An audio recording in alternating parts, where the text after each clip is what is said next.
Have you ever scrolled through Instagram or YouTube and seen someone living a perfect, glamorous life and thought, wow, why can't that be me? Have you ever felt that pressure to look successful, especially here in Nigeria, where everyone is expecting you to make it? Well, my people, that exact feeling made me create the biggest lie of my life. I built a fake world of luxury apartments, Dubai trips, and designer bags, while the real me was hiding in a small room in Surulere, eating Indomie and crying from stress. In this video, I'm exposing everything. This is the story of how my fake online life almost cost me my real one.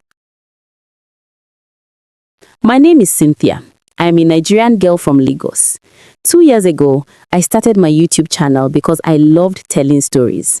At first, my videos were simple. I filmed in my small room in my parents' house in Surulere. I talked about everyday life in Lagos, the traffic, the food, the funny things that happen in the market. I had about 1,000 subscribers. They were like my family. We would chat in the comment section.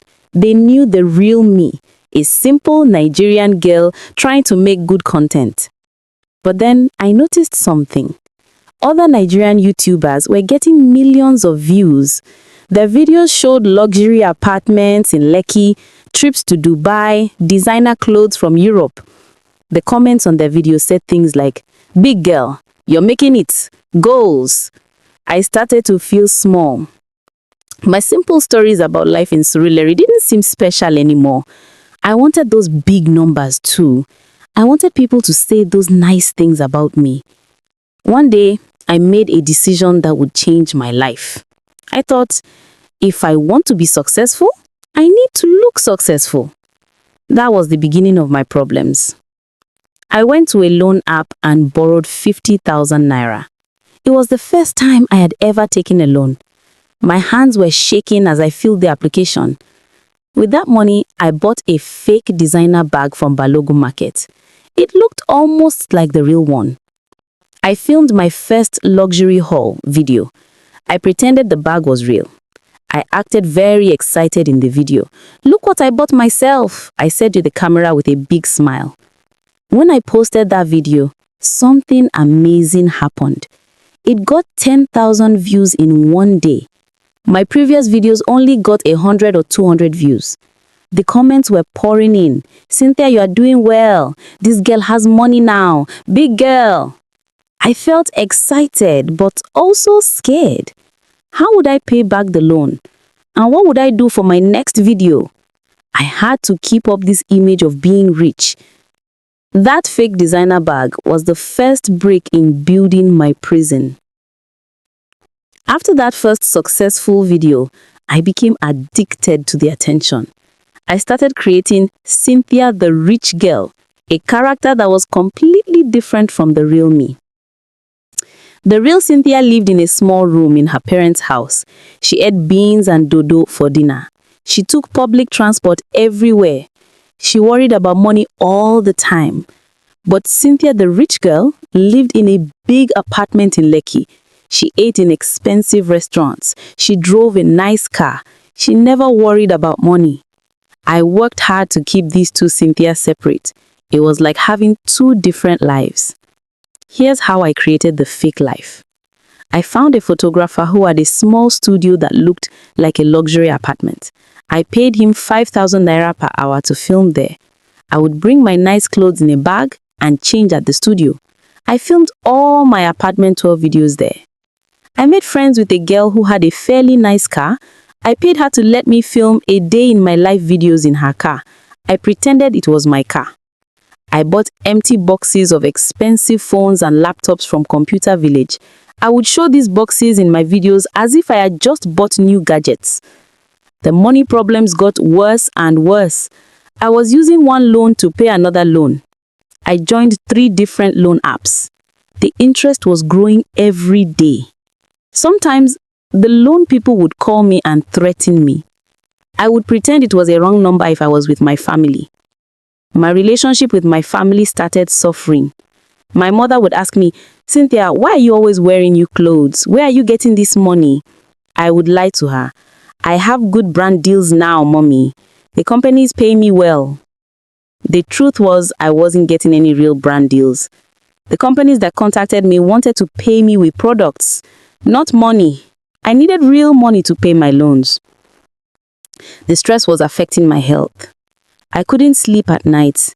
I started having stomach pains. Sometimes I would cry in the bathroom when no one could hear me. But on camera, I was always smiling, always happy, always the big girl who had everything. After 1 year, my channel had grown to 50,000 subscribers. People really believed I was rich and successful. But the truth was, I was drowning in debt and stress. I decided to do my biggest lie yet, a trip to Dubai. I didn't have money to actually go to Dubai, so I came up with a plan. I went to a hotel in Victoria Island that had a Middle Eastern design. I paid for 1 night stay. I brought all my nice clothes and spent the whole day filming there. I filmed myself by the pool saying, "Hello from Dubai." I filmed myself in the hotel restaurant eating expensive food. I even filmed from my hotel window showing the Lagos view but saying it was Dubai. When I edited the video, I added the words Dubai vlog in big letters. I used some stock footage of Dubai that I found online. The video went viral. It got over 200,000 views. My subscriber count jumped to 100,000. I was getting messages from big brands wanting to work with me. But instead of being happy, I felt sick. Every nice comment felt like an attack. Every "you're so blessed" made me feel like a bigger fraud. The pressure was too much. I started having panic attacks. My first panic attack happened when I was filming a morning routine video. I was supposed to show myself making a healthy smoothie, but my hands were shaking so much I couldn't cut the fruits. I had to stop filming and sit on the floor until I could breathe normally. My relationships with real people suffered. I stopped seeing my friends because I was ashamed of my real life. I couldn't invite them to my luxury apartment because it didn't exist. I made excuses why they couldn't visit me. My sister noticed something was wrong. "Cynthia, you've changed," she said one day. "You're always stressed. You're always on your phone. You don't talk to us anymore." I snapped at her. "You're just jealous of my success." I immediately felt terrible. My sister had always been my best friend. Now I was pushing her away too. The lowest point came when my grandmother sent me a message. She had seen my Dubai video. She wrote, "My dear granddaughter, I am so proud of you. God is blessing you. Please remember to help your cousins in the village, oh." I cried when I read that message. My sweet grandmother who had always loved me, and I was lying to her too. The crash came on a rainy Tuesday night in Lagos. I remember it clearly because there was thunder and lightning outside. I had just posted a new video, shopping in London, which was actually filmed at a boutique in Ikeja. The comments were positive as usual, but then I got a notification from my bank. I opened my banking app and saw the truth I had been avoiding. I calculated all my debts, the loan apps, the money I owed my friend, the credit card debt. The total was 3.8 million naira. I felt like someone had punched me in the stomach. How could I owe so much money? How would I ever pay it back? At that moment, my phone rang. It was one of the loan companies. The man on the phone was angry. "Cynthia, you have not paid your loan for 3 months. If you don't pay by tomorrow, we will contact all the people in your phone book. We will tell them you are a criminal." I begged him, "Please give me more time. I will pay, I promise." But he shouted at me and said terrible things. When the call ended, I collapsed on the floor of my small room. I looked around at all the evidence of my lies. The empty designer boxes, the rented clothes waiting to be returned, the props from my videos. I felt so much shame and fear. Tears started flowing down my face. I couldn't stop crying. I thought about all the people I had lied to, my family, my friends, my subscribers. I thought about the debt I could never pay. A terrible thought came to my mind. Maybe everyone would be better off if I wasn't here anymore. Maybe I should just disappear. I seriously considered ending my life. The pain was too much to bear. The shame was too heavy. But then, as I sat there crying on the floor, my phone lit up. It was a message from my mother. It wasn't anything special, just her normal evening prayer. My daughter, may God protect you through the night. I am praying for you. Sleep well. Love, Mommy. Those simple words from my mother saved my life. In that moment, I realized that someone loved the real me, not Cynthia the rich YouTuber, but just Cynthia, her daughter. I picked up my phone with shaking hands and called her. When she answered, I couldn't speak properly. I was crying so hard. Mommy, Mommy, Mommy, was all I could say. My mother knew immediately something was very wrong. Cynthia, what is it? What happened? Are you sick? Through my tears, I told her everything. I told her about the loans, the fake videos, the lies. I told her I was a fraud and I was drowning in debt. There was silence on the other end for a moment. Then my mother said the most loving words. My child, come home. We will solve this together. Your father and I love you no matter what. The next morning, my parents drove from Ibadan to Lagos. When they arrived at my small room, they didn't shout at me. They hugged me and prayed with me. We sat down and made a plan together. First, we listed all my debts. My father contacted the loan companies to negotiate better payment plans. We sold the expensive items I had bought, the fake designer bags, the clothes, the jewelry. Then I knew I had to tell my subscribers the truth. I was terrified. What if they all hated me? What if they called me a fraud and unsubscribed? But my father said something wise. The truth may be bitter, but it is medicine. Lies are sugar that will eventually poison you. So, I filmed the most difficult video of my life. I didn't use any fancy editing. I didn't put on makeup. I just sat in my simple room and told the truth. I said, my dear subscribers, I have been lying to you. I am not rich.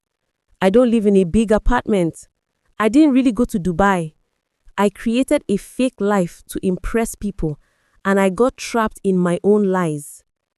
When I posted that video, I was prepared for the worst. But what happened next surprised me. Instead of hate, I received love and support. Thousands of comments from people saying, thank you for your honesty. This took courage. Your story helps me because I was also pretending to be someone they are not. I realized I wasn't alone. My subscriber count actually grew after that honest video. People appreciated the real me more than the fake one. Now, my life is very different. I still make YouTube videos, but they are honest. I show my real life, cooking jollof rice in my mother's kitchen, visiting my family in the village, dealing with Lagos traffic. I'm not completely out of debt, but I'm paying it back slowly. I work with small Nigerian brands that I truly believe in. I live within my means. Most importantly, I am happy. The heavy weight I carried for 2 years is gone. I can look at myself in the mirror without feeling shame. I can visit my family without having to lie. To all my Nigerian brothers and sisters watching this, I understand the pressure to make it and show success. Our society praises people who appear wealthy, but true success is being at peace with yourself and God. If you are pretending to be someone you are not, please stop. The stress is not worth it. Your true friends and family will love the real you. As we say in Nigeria, no condition is permanent. Your situation can change. My story is proof. Thank you for listening to my story. This is the real Cynthia, a Nigerian girl trying her best, trusting God, and living one day at a time. Contentment is a great game. Don't ever envy anyone. Even after a stressful day, I believe there's always a lesson. So, I want to ask you, what is one lesson you've learned from a parenting challenge that made you a better mom? If you love this story, please, besties, encourage us by subscribing, like, share, and comment. It means a lot to us. See you all in my next video. We love you.